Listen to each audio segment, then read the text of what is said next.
Brasil acima de tudo, Deus acima de todos. Esse foi o mote do governo do ex-presidente Jair Bolsonaro, que durou 4 anos, exaltou e pregou para os cidadãos brasileiros pautas morais totalmente voltadas para um neopentecostalismo.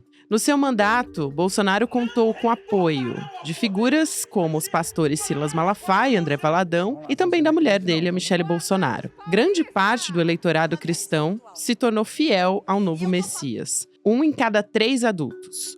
Hoje, o número pode ser mais alto. Com isso, o ex-presidente acabou tendo grande responsabilidade no avanço dessa pauta na política brasileira. Crescimento que até então caminhava a passos mais lentos, desde o início da década de 90. Para se ter uma noção, com as últimas eleições, a bancada evangélica bateu recorde de membros e hoje conta com 228 integrantes, entre deputados e senadores que tentaram empurrar pautas comportamentais da igreja para dentro do Congresso. Terça-feira, 30 de abril de 2024.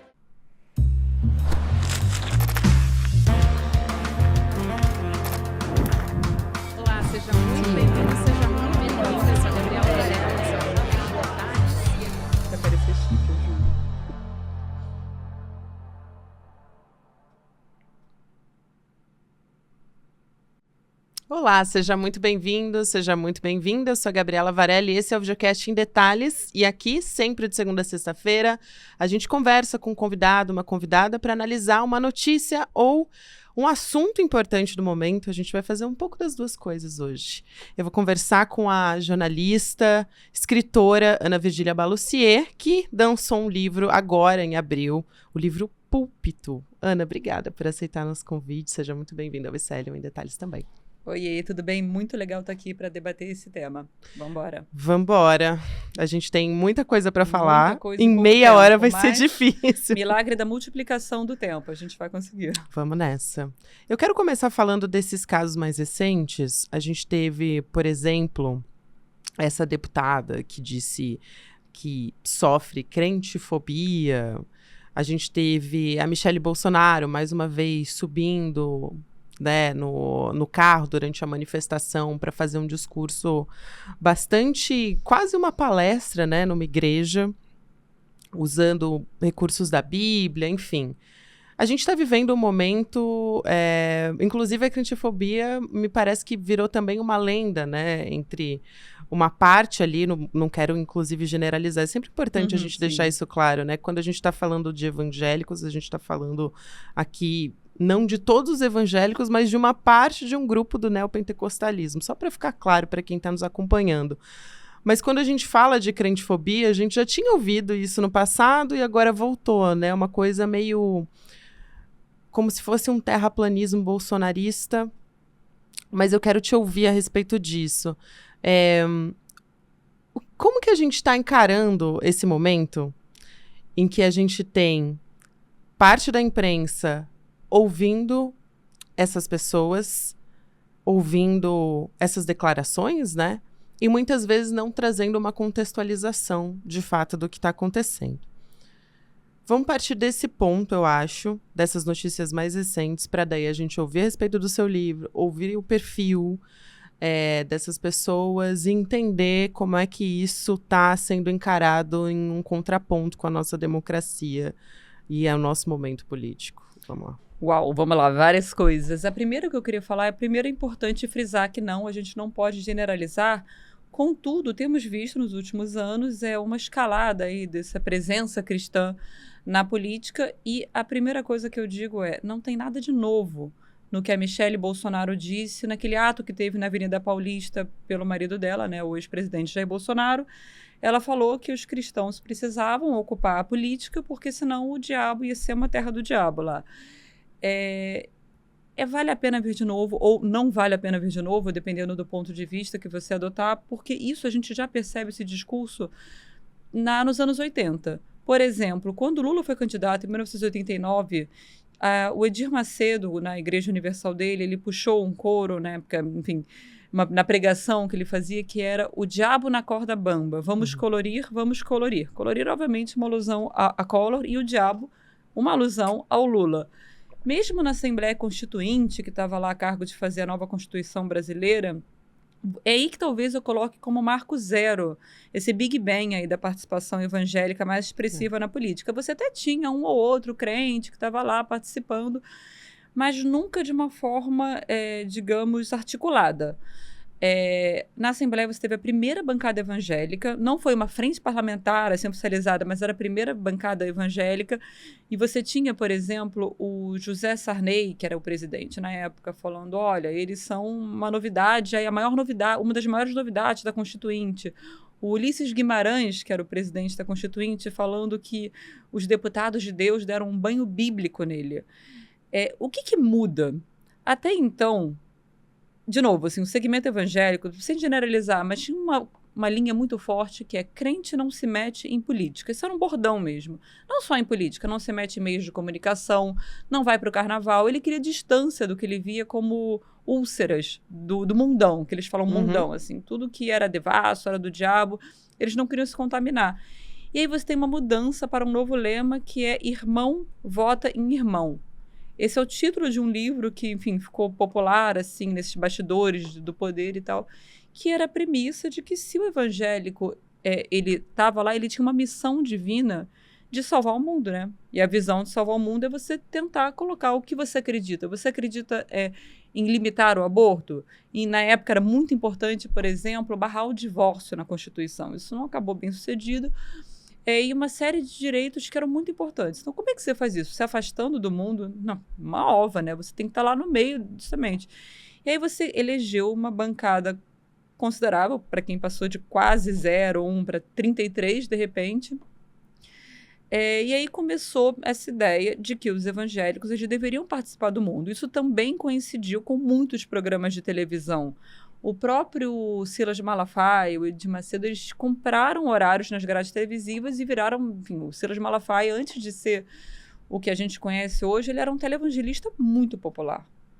Aliás, uma curiosidade sobre o Malafaia, em 1989, ele apoiou o Lula na eleição, ao contrário da maioria dos pastores evangélicos, assim, o Brizola no primeiro turno e o Lula no segundo. Voto, enfim, apoio do qual ele se diz extremamente arrependido hoje. O segundo ponto, tem uma coisa muito importante que eu acho bom frisar, assim. Você até falou assim, todo mundo fala, porque é diferente do que o neopentecostal representa. Isso é uma nomenclatura que eu acho importante a gente repensar. Ela é uma categoria exógena, ou seja, ela partiu de fora para dentro de um sociólogo da USP, o Ricardo Mariano, que achou por bem catalogar um grupo de igrejas novas que iam surgindo, que é a Igreja Universal, a Mundial do Poder de Deus. E, enfim, tinha uma série de valores lá que a gente pode resumir como talvez o mais forte. A tal da teologia da prosperidade, que, enfim, prevê que o bom cristão deveria usufruir, enfim, nessa vida da bonança material, pode ser dinheiro, pode ser saúde, pode ser casamento, e não deveria só esperar para o além-vida, quando morrer, o prometido reino de Deus, assim, não, eu quero agora, então, teologia da prosperidade.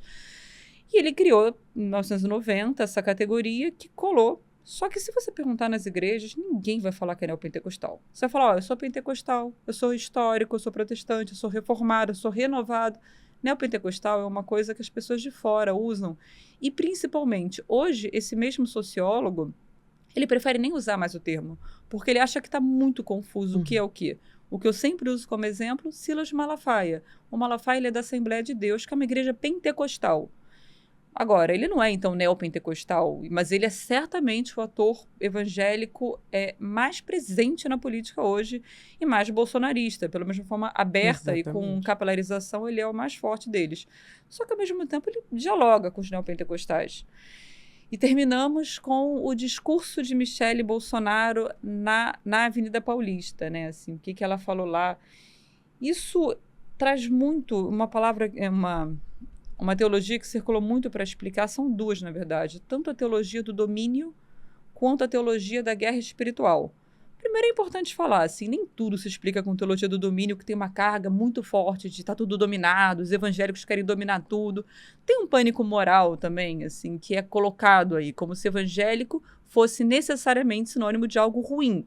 E não alguns agentes evangélicos, algumas falas evangélicas que deturpassem um Estado laico. Então, é importante a gente nem tudo se explica pela teologia do domínio, que é uma coisa, de novo, que vem mais de fora para dentro do que de dentro para fora. Mas existe de fato, inclusive não só os evangélicos na Igreja Católica, e por séculos pregou o que a gente pode chamar de teologia do domínio, que é o conversionismo, que é você querer converter uma sociedade, fazer uma sociedade se dobrar aos valores cristãos, que eles acreditam serem os valores soberanos, e abre uma ampla margem para intolerância religiosa, preconceito contra minorias diversas, porque, por exemplo, se a Bíblia diz no livro de Levítico que um homem dormindo com um homem é uma abominação, então a Bíblia é a palavra última de Deus. Então, você percebe, e, embora mesmo essa tradução aí pode ser questionada na Bíblia, se realmente a tradução estaria correta, ou se a gente tem que encarar a Bíblia como algo, por exemplo, na mesma Bíblia, você tem falando que você não pode misturar roupas de 2 tecidos diferentes, ou não pode comer camarão numa interpretação. E as pessoas fazem isso sem grandes dilemas morais. Mas a teologia do domínio, basicamente, ela pode explicar em parte o que está acontecendo, assim, que é essa ideia de que os evangélicos têm que dominar a sociedade para salvá-la, na visão deles.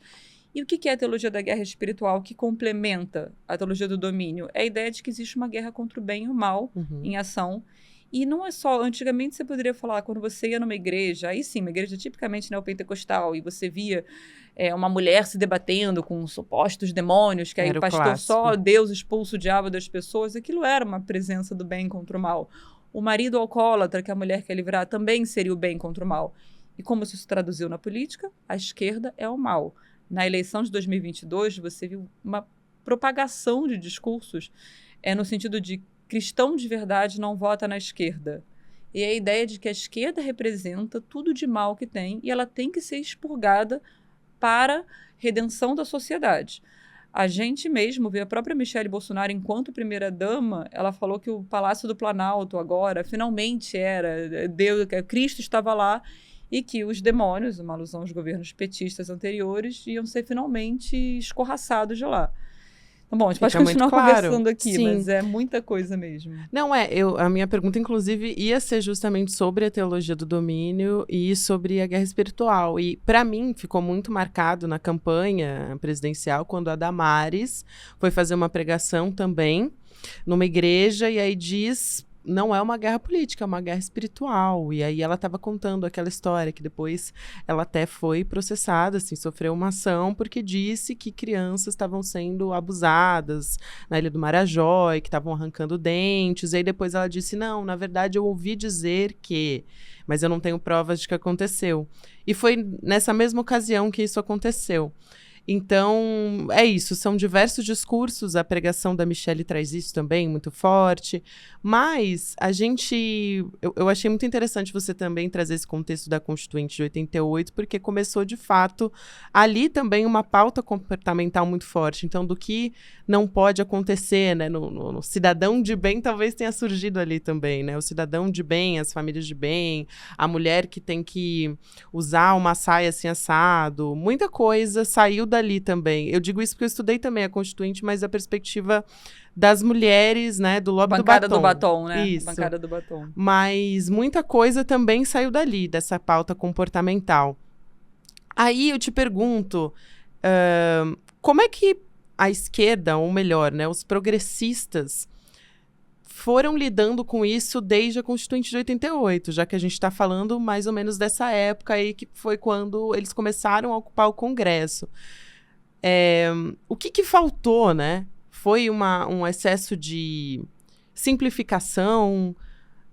Foram estereótipos? O que aconteceu nesse meio do caminho? Porque você já falou isso em entrevista, já ouvi você falando sobre como, na verdade, não foi sempre... Essas pessoas não tiveram sempre aliadas ao bolsonarismo. O próprio Silas Malafaia já foi um aliado do PT, né? Em 2002, eu acho que não todos, mas muitos desses grandes pastores, Edir Macedo, Silas Malafaia... 2010, até mais recente. O Feliciano, em 2010, estava com uma camisa de Eu Voto em Dilma. A Igreja Universal distribuiu um panfleto de 7 razões para votar em Dilma.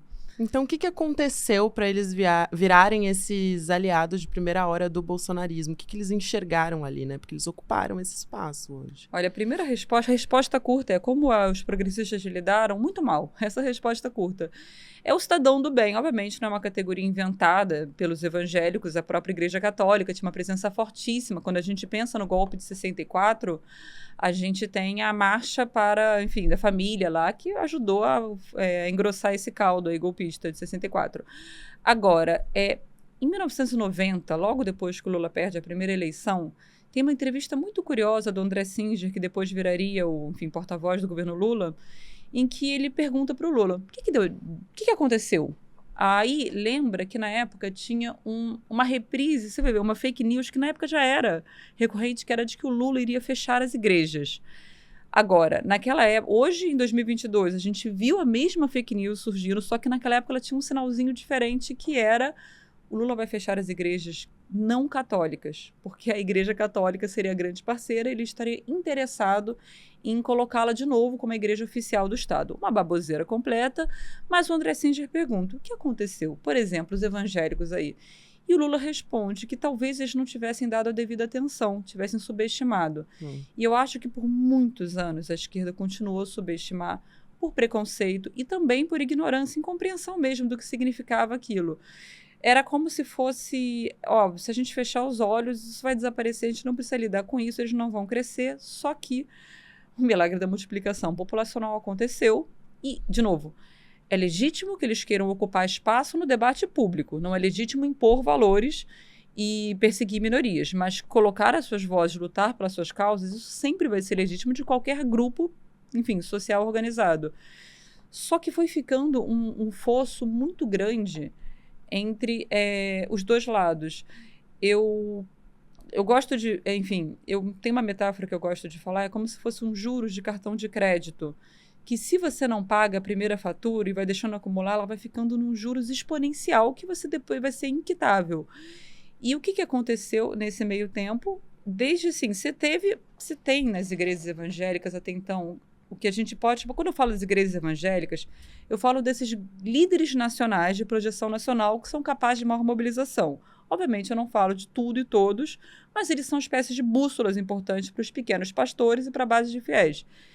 Eles tinham um pendor, se é que a gente pode falar, fisiológico. Onde o poder estava, eles estavam. Se você pensar bem, Collor era o candidato provável, depois FHC, e quando Lula tinha chances reais de vitória, não por acaso não todos, mas boa parte deles convergiu para o Lula, o que continuou com a Dilma. Sentindo aí que ia rolar 2016 o impeachment, vários já fizeram essa marcha ré e então veio Jair Bolsonaro. Agora, você pode falar que Bolsonaro foi apenas isso? Não. Em 2022, mesmo sabendo que era possível e até provável que ele naufragasse, eles continuaram com ele. Tem uma visão que o sociólogo Paul Fresson, ele gosta de usar, que é o Bolsonaro foi talvez o primeiro presidente pan-cristão que o Brasil teve. Ele não é evangélico, ele é católico, mas ele fez várias sinalizações para os evangélicos, até se batizar no Rio Jordão com um pastor Everaldo, que depois virou presidiário, e que era presidente do partido dele na época. Então, você teve do tipo, de repente, mais do que uma questão fisiológica de, olha, ninguém... Assim, existe uma palavra que talvez resuma muito bem essa discussão, que é ressentimento. Os evangélicos, esses líderes, eles tinham muito ressentimento de como eles eram tratados. Era como se fosse uma espécie de Copa do Mundo, que a cada 4 anos os candidatos a presidente lembravam que eles existiam, também com alguma eleição municipal movimentando nesse meio do caminho, mas eles eram ignorados. Se você pensar bem, a Marcha para Jesus, por exemplo, acontece desde 1993. O primeiro presidente a comparecer a uma foi o Bolsonaro, em 2019. Aí você pode perguntar, mas você não tem que misturar Estado com religião. É uma visão válida, mas ao mesmo tempo em Aparecida não foi o caso. E não teve uma problematização tão grande com a presença de políticos em Aparecida. E, de qualquer forma, é uma constatação de que Bolsonaro estava dialogando com esse público. E é uma constatação de que ele estava dialogando e que foi um público ignorado antes, quando você não acontecia, seja com o Padre Cícero, sempre teve... O político por excelência sempre teve que manifestar a sua fé cristã para ser eleito no Brasil para um cargo majoritário. Vamos lembrar de Fernando Henrique Cardoso, que quando titubeou em responder se ele acreditava em Deus. Ele foi uma das justificativas de por que ele teria perdido a eleição para a prefeitura nos anos 80. Agora, isso sempre aconteceu. Não estou nem defendendo, nem criticando, estou de novo constatando aqui. Só que os evangélicos não eram vistos como um ponto importante. E também tinha, lembramos assim, o próprio PT, ele tinha em sua fundação a Igreja Católica muito forte. A ala progressista dela, ligada à teologia da libertação, era muito forte. E você sempre teve os bispos, cardeais, CNBB também presentes nesse poder até certa época do país. Até eles eram agentes importantes do poder.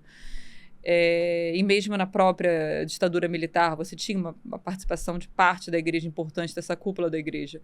Agora, teve esse ressentimento que foi sendo acumulado ao longo dos anos. E, de repente, você tinha o Bolsonaro, que era um presidente não evangélico, mas que era o melhor amigo dos evangélicos, trouxe os evangélicos para o Palácio do Planalto, eles oravam com ele, e eles tinham um espaço inédito, então. E também, claro, dos valores morais, assim, não era mais uma negociação de estarei com vocês porque isso me interessa apenas. Agora eles tinham um aliado potente e eles não estavam mais dispostos a recuar nessa. Em 2022, quando o Lula ganha, você até observa um certo e agora? Para onde vamos? Se eles sempre evocam um versículo do livro Romanos que fala que toda autoridade constituída por Deus merece, enfim, o respeito no nosso, enfim, a devoção do eleitor, do cidadão. Isso é sempre um escape de falar por que a gente está aqui orando pelo Lula, pela Dilma. Mas a verdade é que agora esse abismo ficou maior. Então, muitos pastores, que até nos bastidores, eu converso com vários deles, estão dispostos a falar, eles falam assim, epa, calma lá. Talvez agora o meu eleitor, o meu fiel, na verdade, ele não esteja mais tão confortável depois da virulência que foi a campanha contra o Lula e contra os progressistas em 2022. Muito bem. Eu quero aproveitar aqui para a gente, já que você trouxe essa reflexão de como que o Bolsonaro começou ali a dialogar com os evangélicos, de como uma parte das pessoas, quando pensa nos evangélicos, né, que a gente estava falando dessa coisa de ser um grupo homogêneo, de que não é, enfim, normalmente as pessoas pensam no Silas Malafaia, né, porque a gente está ali muito próxima à política da pauta comportamental, enfim, e à religião, nesse caso. Mas quando a gente pensa nessa parcela, né, não é o rosto do Malafaia que deveria vir à nossa cabeça, são as mulheres negras de baixa renda. E a gente precisa, de fato, dialogar com essas pessoas. Aí, para a gente fechar, eu quero te fazer 2 perguntas aqui, que elas não são complementares, mas que eu acho que vale muito a pena fazer. Uma como que o governo Lula, né, que a gente tem hoje, pode fazer para dialogar com essas pessoas sem necessariamente abrir os cofres ou deixar isenção de impostos em igrejas e ceder completamente a bancada evangélica no Congresso Nacional, porque é isso que está posto. E aí a outra coisa é como a gente tem observado alguns movimentos também ligados a milícias. E se isso necessariamente está ligado nesse balaio todo, ou se é talvez um outro tentáculo que está se expandindo dessa história. Bom, como o governo Lula lida com isso, é uma pergunta que eu não sei responder com tanta clareza, e nem o governo. Recentemente, a Secretaria de Comunicação lançou o slogan do governo, que é "Bote fé no Brasil", já é um aceno. Agora, qual que é a estratégia que se coloca em pauta? O próprio governo tem sim cedido, teve uma PEC do Marcelo Crivella, que é o sobrinho do Edir Macedo, né? Já para aumentar as questões tributárias, aumentar a isenção para as igrejas. Isso, de alguma forma, o governo tem também a sua polarização interna quanto a isso. Alguns defendem que tem que ter um diálogo maior, que você tem que ter, perdão, minha linguagem não bíblica, abrir um pouco as pernas, e os outros falam que não, que se você fizer isso, você vai dar um passo, talvez, irrecuável. Então, eu acho que talvez o que precise fazer, se o governo quer pular carniça sobre esses interlocutores, é uma espécie de trabalho de base mesmo.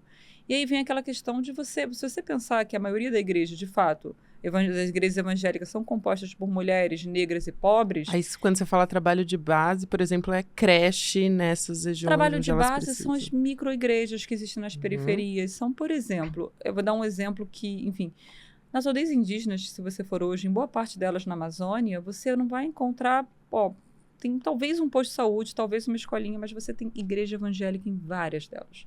E você não tem agente do Estado lá, você não tem agente, mesmo de outras religiões lá, que não chega tão fácil e tal. Então, é um trabalho de base mesmo que seria necessário fazer. E eu não acredito que seja possível simplesmente abrir mão de alguns interlocutores importantes. A questão toda é com qual deles o governo vai querer falar. Malafaia, que já esteve com Lula, por exemplo, que é essa persona midiática que parece onipresente aí nos discursos, obviamente ele é um farol para vários pastores, mas ele não é o único. Então a questão toda é, talvez, tentar. Aí, o que eu já ouvi... Tem aquilo que a base não aceita, né? Hoje, a base do PT, por exemplo, jamais aceitaria uma conversa com o Malafaia, né? Diálogo não com só a base do Malafaia. PT, mas eu sei que alguns membros do governo aceitam. O Malafaia não aceita. Eu acho que esse talvez seja uma causa perdida. Uhum. Se a gente pode falar, se alguém tivesse disposto a conversar. Eu acho que esse fosso já está muito largo para você voltar atrás. Mas você tem outros.